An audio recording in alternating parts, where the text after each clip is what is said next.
October's very own just became October's very owned. What's going on, YouTube? I'll tell you what a momentous, huge, massive day, massive news in the world of hip-hop. As we know, for the past year plus, the news cycle has been dominated by this Kendrick and Drake back and forth, culminating in this lawsuit. And the implications of this lawsuit have been immense. They've been immense just for the futures of Drake at UMG, the futures of Drake in his career, the futures of rap battles, period, right? The implications of what this would mean on music itself, on freedom of speech. Also, we talked about reactors, content creators being brought into this, the implications of that, our relationships with the record labels, and just so much around this. So many eyes on this moment, waiting to see what Judge Vargas would do. And she did not let down. So let's dive into her words, dive into her document, and see what she said right here. Jeanette A. Vargas, United States District Judge. This case arises from perhaps the most infamous rap battle in the genre's history.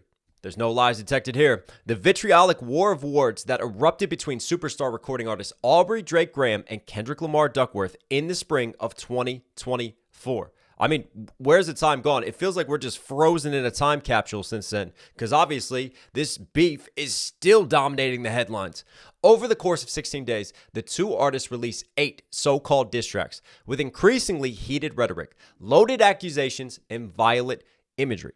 It's really interesting to me that this intro and this setup is talking about the entirety of the diss tracks, the entirety of the beef as a whole. Because remember, what was Drake's legal team trying to do? They were trying to get Not Like Us looked at as a separate case. They wanted it looked at individually. So it's interesting that this introduction, I think it's very telling here, and we obviously know where she goes, incorporating the entirety of the rap beef and all the diss tracks. The penultimate song in this feud, Not Like Us by Kendrick Lamar, dealt the metaphorical killing blow. Shots fired there. The judge is just, you talk about like an official legal judge weighing in on who won the rap battle. There's no more debate anymore. Judge Vargas has decided that here in the first paragraph. The song contains lyrics explicitly accusing Drake of being a PDF file set to a catchy beat and propulsive bass line. What am I reading? Like a Pitchfork review? Not Like Us went on to become a cultural sensation, achieving immense commercial success and critical acclaim. Both Kendrick and Drake have recording contracts with defendant UMG Recordings. Drake alleges that UMG intentionally published and promoted Not Like Us while knowing that the song's insinuations that he has sexual relations with minors were false and defamatory. Before the court is defendant's motion to dismiss pursuant to Rule 12B of the Federal Rules of Civil Procedure. Because the court concludes that the allegedly defamatory statements in Not Like Us are non-actionable opinion, the motion to dismiss is granted. Now, this is key here. Non-actionable opinion. Basically, what the court is acknowledging here is that this is in the realm of music. This is in the realm of a diss track battle. This is not factual statements that Kendrick Lamar is being made. He's not trying to provide factual evidence. This is all in the context of a rap battle, and this is non-actionable opinion. That is huge, especially for any types of appeal that Drake wants to take on board. If he could possibly take this to an appellate court and get them to open this up, get them to continue this. I mean, that ruling right there makes it very, very concrete and very hard to go against by any further judges, by any further just pursuing this within the legal system. She then goes on to explain why she's ruled in this way, and she gives a background of the rap battle in its entirety. Drake is a prominent recording artist and songwriter, among other public-facing endeavors. Drake has had a successful music career under defendant UMG for at least 20 years. UMG uses its brand and imprints or labels to provide its music artists with the means to create, promote, and distribute their music commercially. Defendant, through Universal Music Publishing Group, holds exclusive publishing and distribution rights to Drake's music as well as that of artist Kendrick Lamar. On April 19th, 2024, Drake released a diss track directed at Kendrick Lamar called Push-Ups. Drake mocks Lamar's height and shoe size. How the F you big stepping with a size 7 men's on? Pipsqueak, pipe down. She's quoting Drake lyrics. She's well studied here on this battle, right? She is not just approaching Not Like Us as if it just lives in this separate time capsule. It's all relevant. It's all tying in. Questions Kendrick Lamar's success. I'm at the top of the mountain, so you tight now. Just to have this talk with your ass, I had to hike down.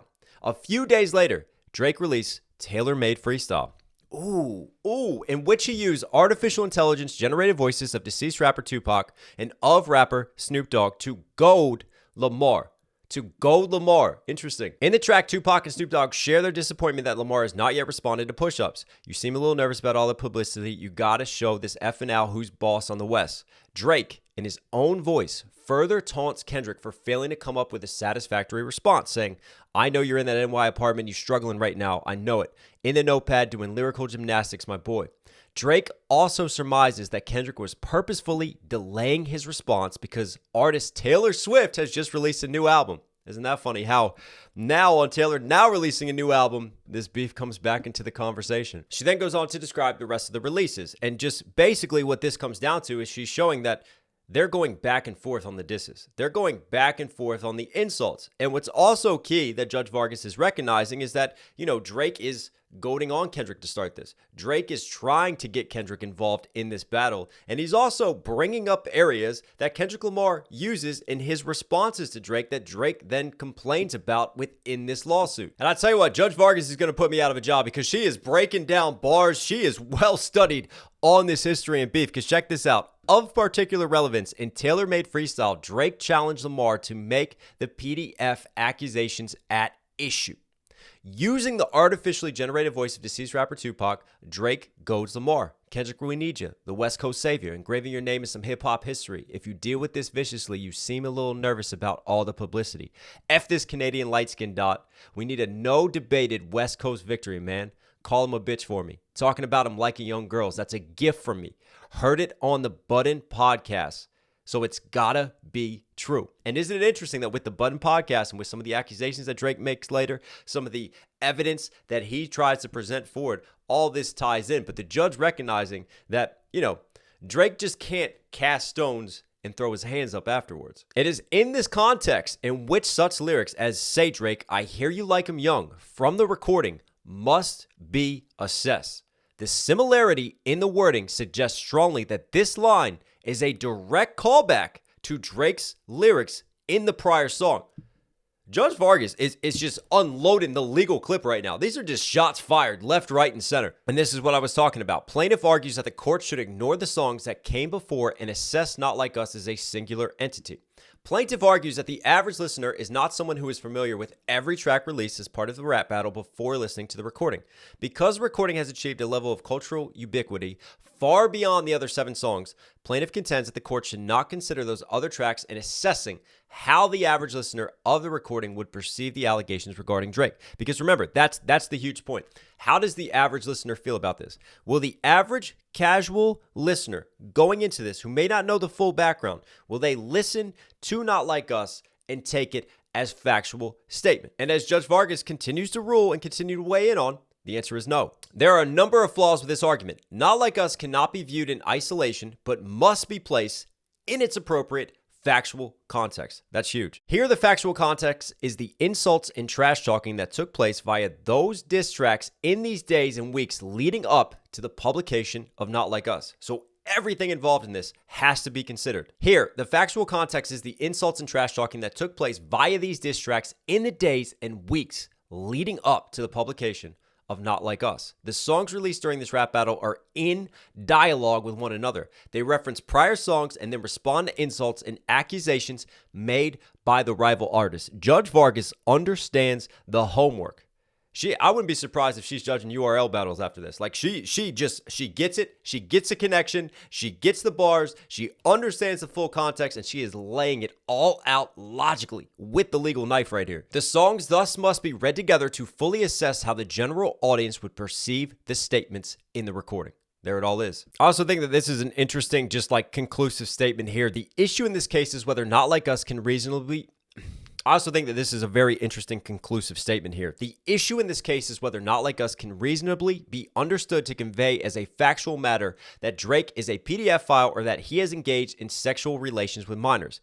In light of the overall context in which the statements in the recording were made, the court holds that it cannot. She then goes on to address the cultural ubiquity angle. Perhaps most fatally for plaintiff's argument, it would render protection for artistic expression dependent upon an impermissible retroactive analysis. At the time he released Not Like Us, Kendrick Lamar could not have been aware that it would break streaming records, win Record of the Year at the Grammys, or be featured at the Super Bowl halftime show. Exactly. He's just engaged in a rap battle at this point. He's not thinking about, oh, this is going to blow up, how massive this is going to become. And she's saying here that that intention in that context is key. And that is another one of the reasons why I can't just go and look at Not Like Us on its own. Even though it's done the most numbers, even though it's like gone far above and beyond just like casual hip hop listeners into just a more generalized audience, I still have to look at the rap battle as a whole. I can't take this argument on board because it just doesn't make sense for the intent of the artist, for what was going on in the full context at the time. I see a lot of the Rappaport case being quoted as well, and that's being used as precedent and as reference here, which I thought it would be. Like, both legal sides tried to use it. Obviously, UMG used it to go, hey, we need to protect diss tracks. We need to protect freedom of speech. We need to understand that this is the world of entertainment. This is the world of hyperbole. And how this was ruled on should be how you rule on this case. And obviously, Judge Vargas has taken that into consideration. And let's see how it ties in now with YouTube, with some of the evidence that Drake's team was presenting. The amended complaint cites extensively to comments and posts from YouTube and Instagram that expressed the belief that the recording had exposed the truth and that Drake was truly engaged in PDF and sexual violence against children.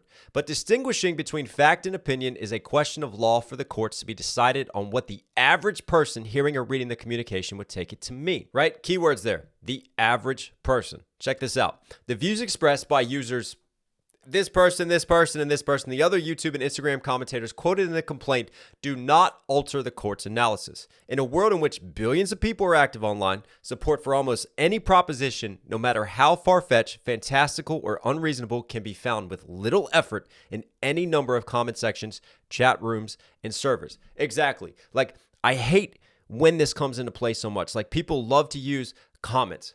People will use comments as factual evidence to support their case. Look, here's someone who says it's this way, so obviously public opinion is being swayed in this direction. No, this is a massive world. Like she said, right? It could be some of the most fringe ideas, some of the most just far-fetched ideas, and I guarantee you put it out there online and you get it to just the right echo chambers, you'll find support for it. You'll find people who comment and support it, but that doesn't mean that they're reflective of the average person.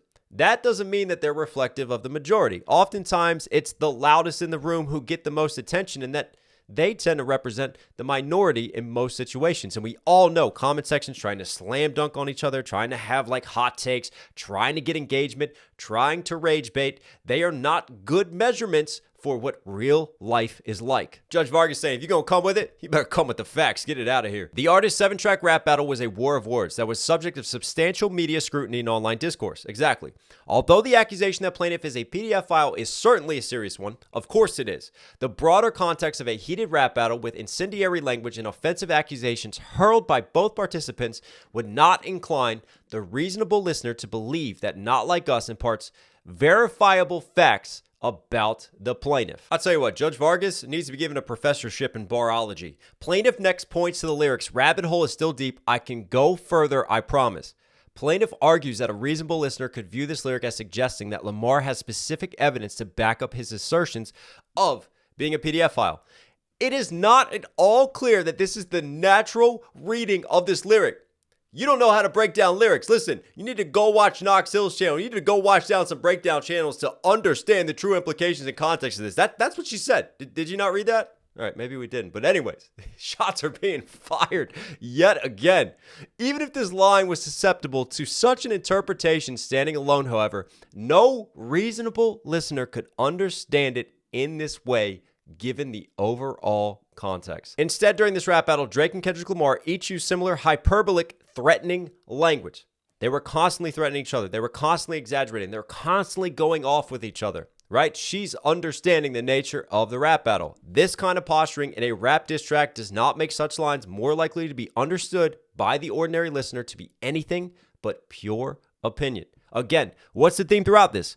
Non-actionable opinion. That is the ultimate conclusion of all of this. She then goes on to not recognize the harassment given the situation. And then we get into payola. Now, this is big too.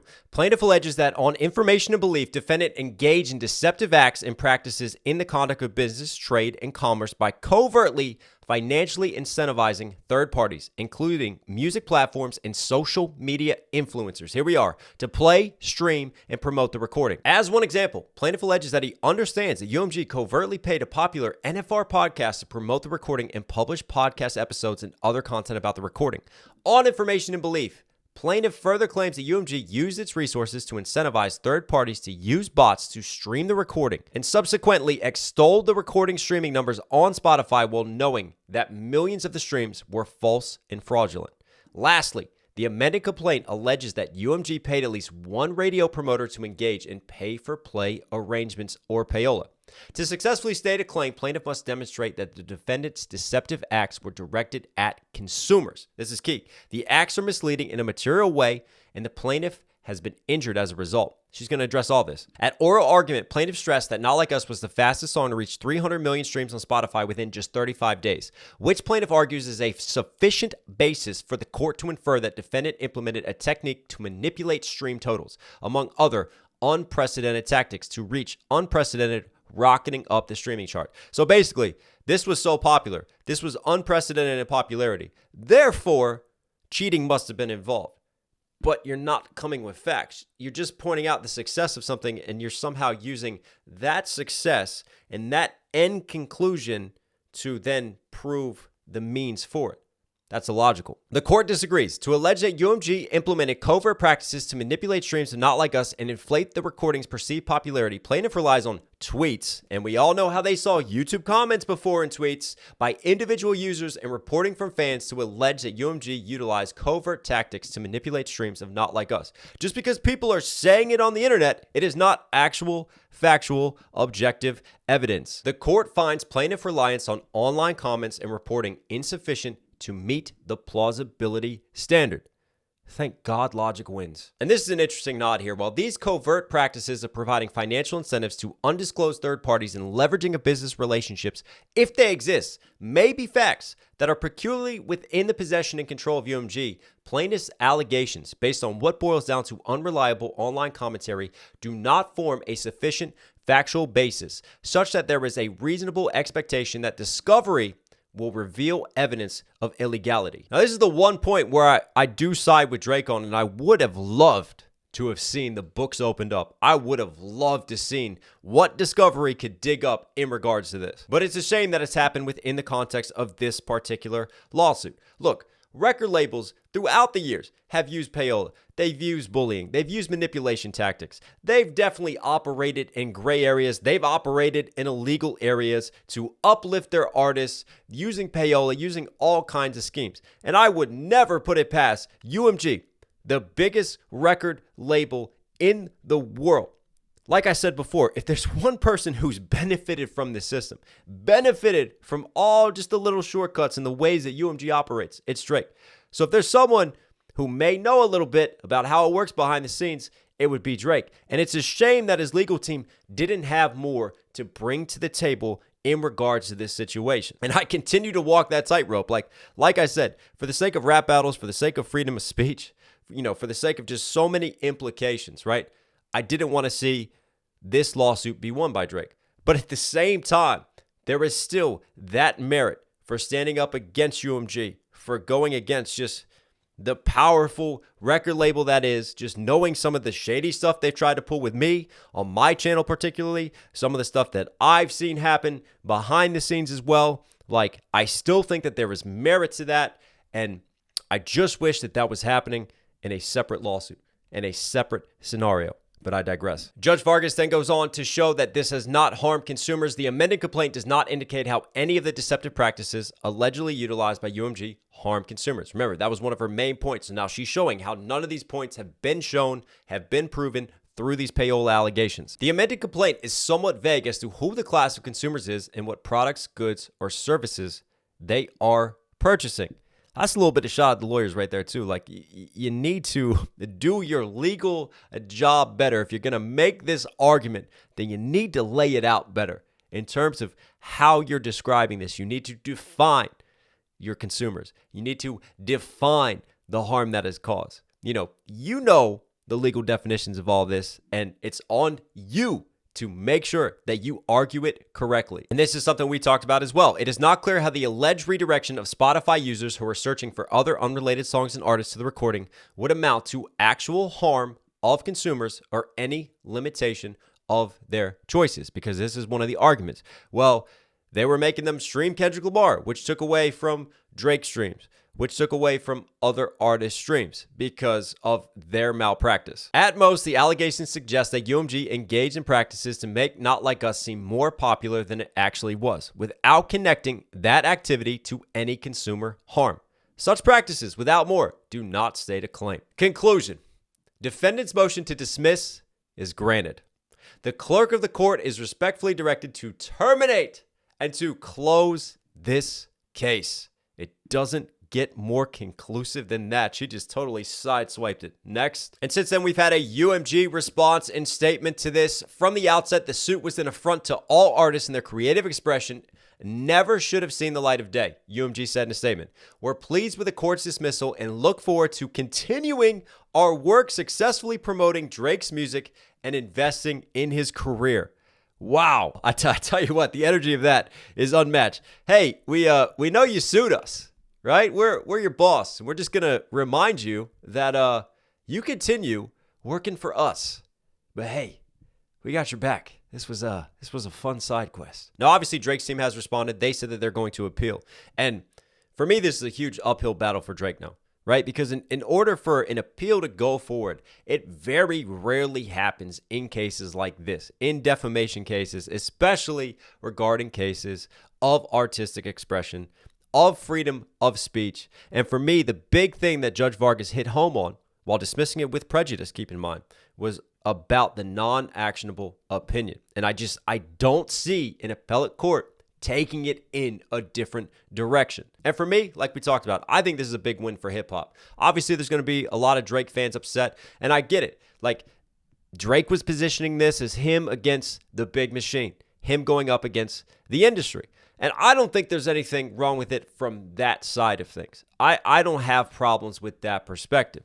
The perspectives that I do have problems with is obviously the implications when it comes to rap battles, the implications within hip-hop, the implications in terms of just controlling and restricting what an artist can and can't say through their music. And I'm glad that this was ruled in this way because I think it's very important that artists don't get filtered. I think it's very important that artists are free to express themselves however they see fit on a track. And yes, I completely agree. Freedom of speech does not mean freedom from consequence. But context is always key. This was the context of a rap battle. This was the context of two people throwing disses back and forth. This was the context of Drake also goading on Kendrick to respond, providing Kendrick with this angle, and Kendrick then using and responding to that angle. But what do you guys think? Comment down below. I'm sure it's going to get a little spicy, a little saucy in the comment section. As always, obviously this has been just hugely polarizing. I don't think I'm ever going to win covering this anymore. You're going to have friends, you're going to have enemies, you're going to have people putting a target on you, no matter which side of the fence you comment on. But, you know, I've always tried to navigate these waters with as clear of a head as I can, trying to look at things logically, trying to point out positives, trying to point out negatives throughout. So if you've enjoyed my coverage of this situation, and if there's anything else, you know we'll be on top of it. You know we'll continue to keep an eye on the music that comes out from Drake and Kendrick's side. If there's any more disses, anything flying both ways. I mean, one of the interesting things will be once Kendrick finally gets back off of tour, where does he go with his music? How does he deal with all this? Because Drake's still been firing some shots. He's still been doing some things. So we'll see if Kendrick makes any conclusive statements, especially off the back of this win here. But anyways, thanks for being here. Subscribe, notifications on. Don't forget to copy merch, knoxhilldmv.com. Bars, gotta catch them all. I think I'm going to send Judge Vargas a free one. By the way, we got hats, we got shirts, we got hoodies, everything you need. If you want to rep the brand, if you want to support, it all helps, it all goes a long way. As always, stay safe, stay positive. Take care of these, take care of this. You know I'll catch you again. Whoa, sit down, sit down. I'm like, wow, how we do it like that? Like, wow, how we do it like that? Like, wow, how we do it like that? Like,